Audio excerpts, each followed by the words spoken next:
जो तो हम आ चुके हैं एक न्यू वीडियो लेकर आपके लिए, जो मोस्ट इंपॉर्टेंट है क्लास 12 चैप्टर नंबर वेक्टर है। ठीक है बच्चों, वेक्टर।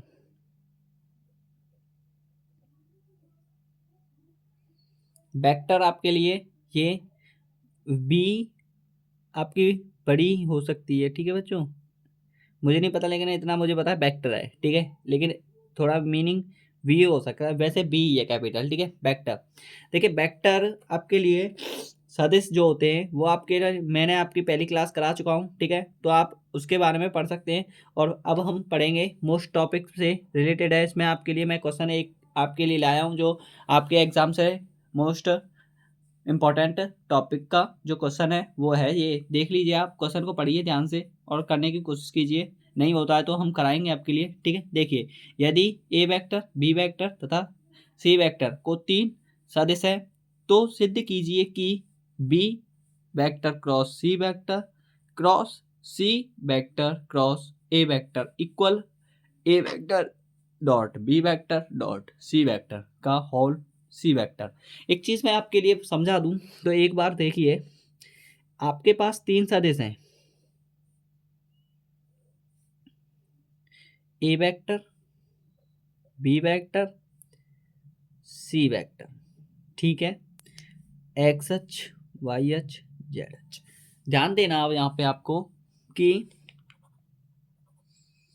आपको ये सिद्ध करना है। लेफ्ट हैंड साइड ले लेते हैं पहले, लेफ्ट हैंड साइड से, सॉरी बच्चों। तो बी क्रॉस सी गुणा आपके पास दे रहा है सी क्रॉस ए।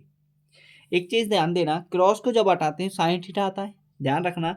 और डॉट को हटाते हैं तब कॉस थीटा आता है। ठीक है बच्चों, तो ध्यान दीजिए, हमारे पास ये कॉन्सेप्ट दे रखा है, लेकिन हम माना है इनका मल्टीप्लिकेशन पहले हम कर ही लेते हैं एक बार, फिर हम लिखेंगे थोड़ा सा। बी क्रॉस सी हो जाएगा। ठीक है, इसका इसमें करोगे आप।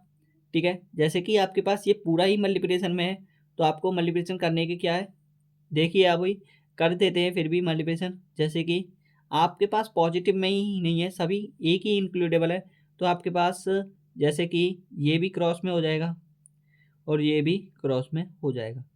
तो एक चीज़ बताइए, अब आप ये सभी एक ही क्रॉस में हो गए।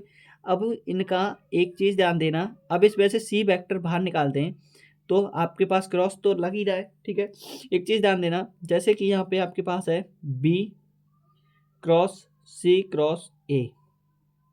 ठीक है, और इधर आपके पास डॉट प्रोडक्ट है, इधर आपके पास क्रॉस प्रोडक्ट है।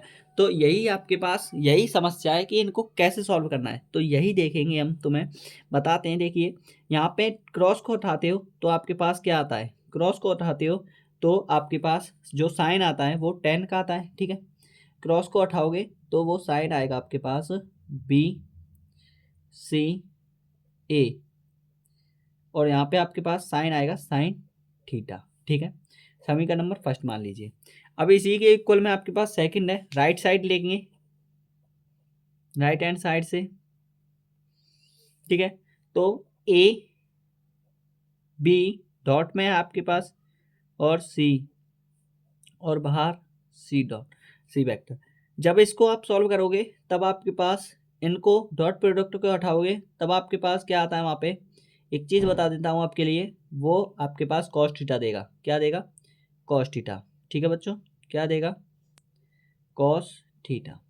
ये सेकंड समीकरण फर्स्ट और सेकंड से देखते हैं तो हमारे पास समीकरण फर्स्ट और सेकंड को इक्वल रखेंगे तो आपके पास आ जाएगा। ठीक है, देखिए, ए इसे आप एक जैसे रख सकते हो, बी और सी। ठीक है, और आप इसे सी रखिए, यहाँ पे आपके पास आ जाएगा साइन थीटा है। ठीक है, बराबर यहाँ पे आपके पास क्या दे रखा है, ए बी सी, यहाँ पे आपके पास सी वेक्टर है कॉस थीटा। अब एक चीज ध्यान देना, साइन थीटा इधर कॉस थीटा में चला जाएगा, या कॉस थीटा इधर ले लीजिए टेन थीटा में हो जाएगा। तो ए बी सी क्रॉस, ठीक है, साइन थीटा बटे कॉस थीटा बराबर हो जाएगा यहाँ पे ए बी सी क्रॉस सी। ठीक है, ध्यान देना, यहाँ पे आपके पास sine theta cos theta tan theta में जाएगा।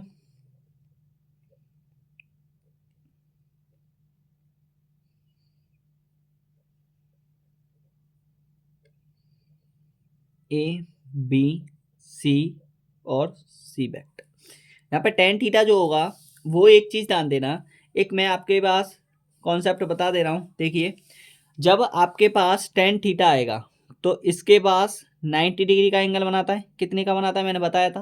प्रत्येक कोण कितने का बनाएगा, 90 डिग्री का।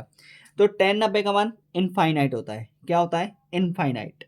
और कॉस 90 का मान क्या होता है आपके पास, जैसे कि अगर इनफाइनाइट होता है थीटा इक्वल इनफाइनाइट लेंगे तो साइन 90 का मान क्या होता है, साइन 90 का मान होता है 0 और कॉस 90 का मान क्या होता है 0। तो आप यहाँ पे साइन थीटा इसी टर्म को लीजिए आप फर्स्ट को, और यहाँ थीटा इक्वल 1 लीजिए। थीटा इक्वल अगर आप थीटा इक्वल 45, अगर टेन 45 का मान 1 होता है, अगर आप इसमें एक जैसे कि आपने ये निकाल के दिया है कॉन्सेप्ट, ठीक है। अब थीटा इक्वल यहाँ पे 45 लेना पड़ेगा। क्यों, क्योंकि समस्या हम बता रहे हैं आपकी 45 क्यों लेना पड़ रहा है, क्योंकि अगर इसमें आपके पास 3 लाइन ड्रॉ कर दी जाए और वो इन दोनों के आपके ये लाइन एक्स डैश है, ये वाई डैश है और ये जेड डैश है, तो ये तीनों लाइन डिजिट जो है वो इन तीनों डिजिट के बराबर हो गई, ठीक है। तो प्रत्येक कोण 45 डिग्री का बना रहे हैं, तो थीटा इक्वल कितना हो गया 45। तो 45 आपने यहाँ पे रखा और 45 का मान यहाँ पे पुट करोगे आप, ठीक है। तो 45 का मान आपने यहाँ पे पुट किया तो आपने लिखा ए बी और सी, और बाहर आपके पास सी है, सी वेक्टर। टेन 45 का मान कितना हो जाएगा, 1 हो जाएगा, तो उसे लिखना ही जरूरी नहीं है, ठीक है। वहाँ पे आपके पास 1 हो गया, ठीक है। और ये आपके पास वैल्यू आ गई इक्वल इसके बराबर, ठीक है। और यही आंसर प्रूव करना था, ठीक है बच्चों, समझ में आया। और वीडियो पसंद आई तो लाइक करना, कमेंट करना, और आगे भी ऐसे ही नेक्स्ट वीडियो आती रहेंगे। थैंक यू, धन्यवाद।